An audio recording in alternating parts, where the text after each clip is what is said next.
ये क्वेश्चन भी इम्पोर्टेंट है, दोनों क्वेश्चन इम्पोर्टेंट है।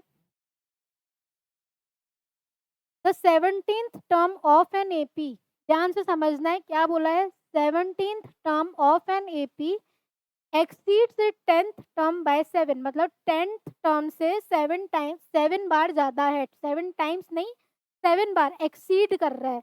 Means 8 10 plus 7 exceeds 10th term by 7। अभी देखो इसको सॉल्व कर लो, डिफरेंस आ जाएगा, बस यही बनाना था। ये अगर सही लिख दिया हमने तो आंसर इजीली आ जाएगा। अभी देखो ये हो जाएगा a plus 17 - 1 into d is equals to a plus 10 - 1 into d plus 7। a plus 16d is equals to a plus 9d plus 7। a से a कैंसिल हो जाएगा, 16 में से 9 गया तो 7d इज इक्वल्स टू 7। तो डिफरेंस की वैल्यू आ जाएगी हमारे पास 1, और यही हमें क्या करना था, फाइंड। है ना, बहुत इजी। खाली हम डरते रहते हैं अरे इसको कैसे करें।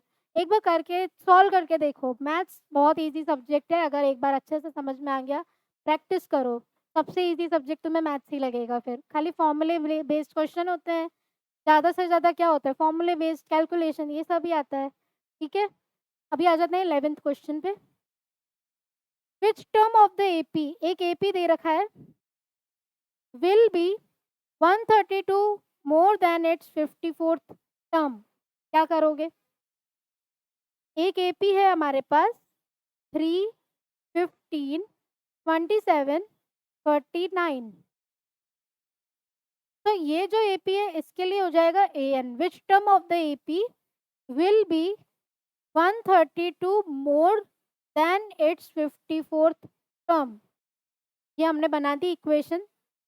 विच टर्म ऑफ द एपी मतलब हमें एन की वैल्यू फाइंड करनी है।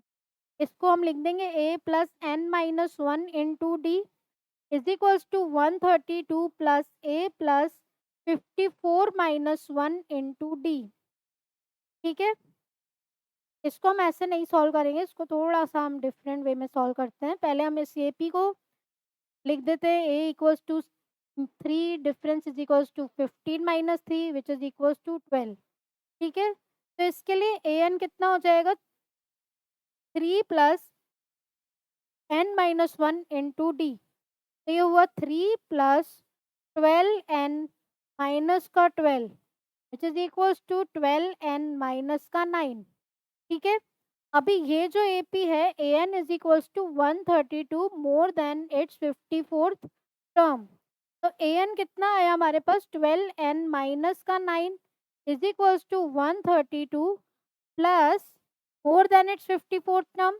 तो a प्लस 54 - 1 इंटू डी। अभी इसको कर लेते हैं हम सॉल्व। तो 12n माइनस का 9 इज इक्वल्स टू 132 प्लस ए कितना है हमारे पास 3 प्लस 53 इंटू कॉमन डिफरेंस कितना है 12। 12 ही है हमारे पास कॉमन डिफरेंस, 15 - 3, हाँ 12 ही है हमारे पास। तो अभी इसको कर लो सॉल्व। 12n माइनस का 9 इज इक्वल्स टू 132 प्लस 132 नहीं लिखते हैं हम, इन दोनों को प्लस करते हैं, 135 प्लस 53 और 12 को कर देते हैं मल्टीप्लाई। 2 3 ज़ा 6, 2 5 ज़ा 10, 3 1 ज़ा 3, 5 1 ज़ा 5।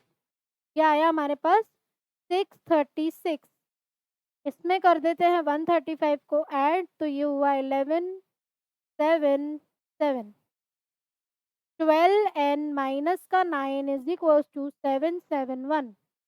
12n is equals to plus का 9 हो जाएगा ये 780।